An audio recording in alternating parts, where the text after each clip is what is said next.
hemos venido aquí a hacer unas cosas que nos pide mi compañera. Hemos venido a entrevistar y a conocer a Gloria en su trabajo de salud alimentaria en el Instituto IACAS de SIC, Instituto Alimentario de Seguridad Alimentaria.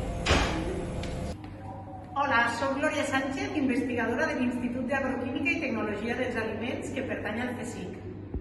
Y cuando empecé a hacer la carrera, tuve la oportunidad de ir al laboratorio de microbiología a hacer prácticas y a colaborar con ellos. Y me gustó mucho lo que hacían allí y ya me quedé en ese departamento a hacer la tesis doctoral. Pero es verdad que a medida que tuve contacto con la investigación y empecé a trabajar en el laboratorio, cada vez me gustó más y eso ha ido que me fuera metiendo más en este mundillo y pueda hacer un trabajo que me apasiona y que realmente soy una privilegiada.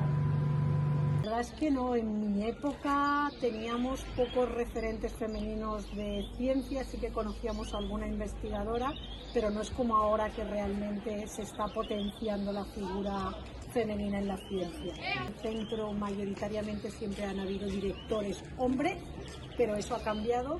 Me especializo en la detección y el estudio de los virus de transmisión alimentaria.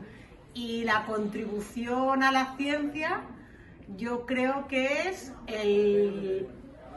la formación del personal que se ha formado en el grupo.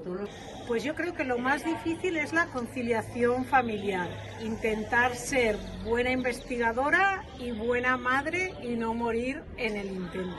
Pues mira, ahora tenemos proyectos nacionales, es decir, que el Ministerio nos da el dinero, proyectos americanos y proyectos europeos. Y la mayoría de ellos están relacionados con todo el ciclo del agua, con plantas depuradoras, con plantas potabilizadoras y desarrollando nuevas estrategias tanto para detectar virus como para inactivarlos.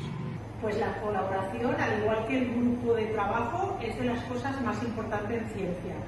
Y al final colaboras con investigadores afines que hacen cosas parecidas a las tuyas, con investigadores que hacen cosas muy distintas a lo que tú haces, entonces pues la ciencia cambia continuamente, pero sobre todo un cambio muy importante lo tuvimos durante la pandemia y nuestro grupo se adaptó a ofrecer una solución analizando las aguas residuales para la presencia de COVID.